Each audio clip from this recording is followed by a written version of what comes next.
Hey, welcome to Bitcoin Bytes HQ, simple Bitcoin explainers for everyone. Today, let's tackle the biggest mystery in tech. Who is Satoshi Nakamoto? In 2025, in a world of constant surveillance and digital footprints, the creator of a trillion-dollar network is still a ghost. This person, or group, appeared online, published a world-changing system, and then simply vanished. They left behind only the original code, a handful of forum posts, and a digital wallet holding 1 million Bitcoin, untouched for over a decade. So why does this anonymity matter so much? Because it fundamentally changes how we see Bitcoin. If it were created by a government, we'd suspect control. By a corporation, we'd suspect a profit motive. But with an anonymous creator, there's no leader to pressure, no founder to influence. We're forced to judge the system by its open-source rules, not by a personality. The search for Satoshi has become a modern legend, of course. The investigation points towards brilliant early cryptographers like Hal Finney, Szabo, or Adam Back. Broader theories suggest it could have been a team of developers, or even a secret government agency. But maybe, after all this time, the identity isn't the point. Maybe Satoshi's greatest gift wasn't just the code, but the disappearance.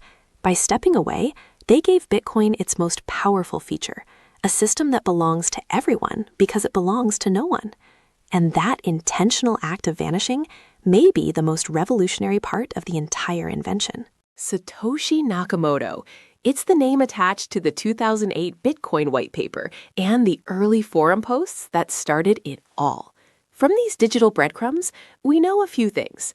Satoshi wrote in a precise, slightly formal English. They clearly understood cryptography, economics, and distributed systems. And they corresponded politely, yet efficiently. They mined over 1 million early Bitcoins, coins that to this day have never moved. Then, in 2010, a final message.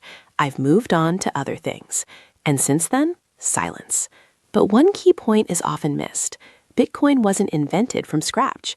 The technologies behind it, digital signatures, proof of work, peer-to-peer networks, were developed by cryptographers over decades. Satoshi's genius was synthesizing these existing ideas into one coherent, functioning, decentralized system. So who could it be? The search usually starts with a few key figures. Hal Finney, a legendary cryptographer, was the first person to run the Bitcoin software and the first to receive a transaction directly from Satoshi.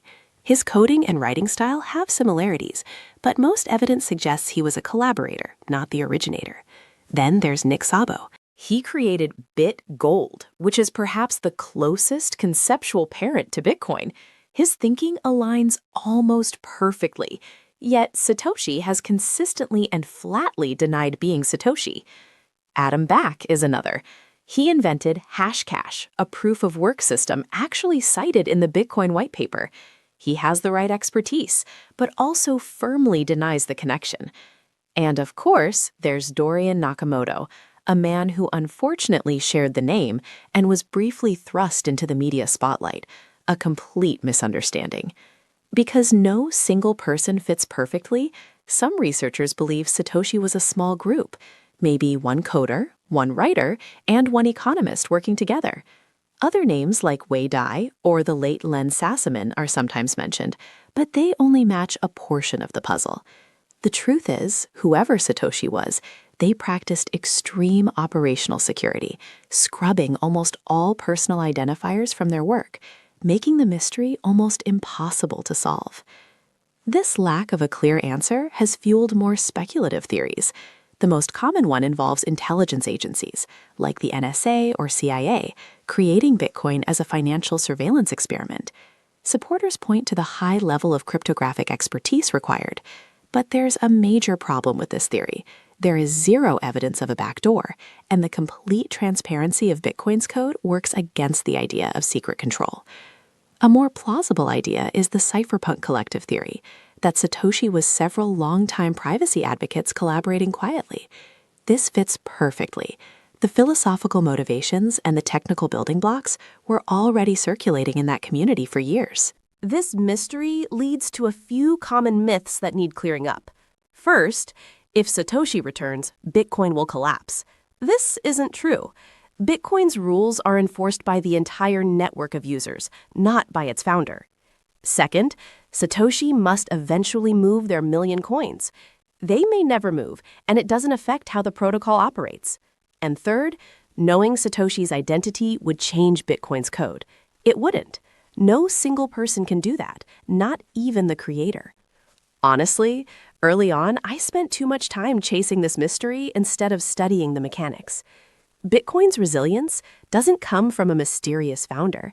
It comes from math, economic incentives, and decentralization. The creator's identity is a distraction from the real innovation. Understanding the predecessors, Hashcash, BitGold, eCash, shows that Bitcoin was a natural evolution, not a magical event that appeared from nowhere. Ultimately, the search for Satoshi is a fascinating story, but the real legacy isn't a person's name. It's the resilient, independent network they released into the world. In a way, Satoshi's final act of disappearing was the ultimate proof of their own invention. It proved the system could stand on its own, without a leader, without a central point of failure. And that is the whole point. Let's summarize the mystery of Bitcoin's creator in 3 simple points. First, Satoshi Nakamoto's identity remains a complete unknown. But here's the crucial part. The system they created, Bitcoin, is completely open source. Anyone can read the code, verify how it works, and confirm that there are no hidden backdoors. The creator is anonymous, but the creation is transparent. Second, the list of potential candidates reads like a who's who of early digital currency pioneers. You have Hal Finney, the first person to receive a Bitcoin transaction, Szabo, who designed a precursor to Bitcoin called BitGold, Adam Back, inventor of the Hashcash system Bitcoin uses. Each one matches parts of the puzzle, but none of them fit perfectly. The mystery endures. Third, the theories get wild, from a secret collaboration of cypherpunks to a government agency project. But here's the bottom line. There's no definitive proof for any of them. And more importantly, Bitcoin doesn't need a central figure to function. It was designed from day one to operate without a leader. So, if you want to understand Satoshi better, don't get lost in the speculation. Go read the original forum posts and email threads from back in the day. They're all public, surprisingly easy to read, and give you a direct look into the creator's mind. And as always, this is not financial advice. The key message to walk away with is this. Bitcoin doesn't depend on its creator. Its strength, its security, comes from math, decentralization, open verification, and a global consensus of its users, not from trusting a single anonymous inventor. That's it. You now understand who is Satoshi Nakamoto. If this helped, smash like, share, subscribe, and hit the bell. Drop your biggest takeaway in the comments. I'd love to hear your thoughts. See you in the next one.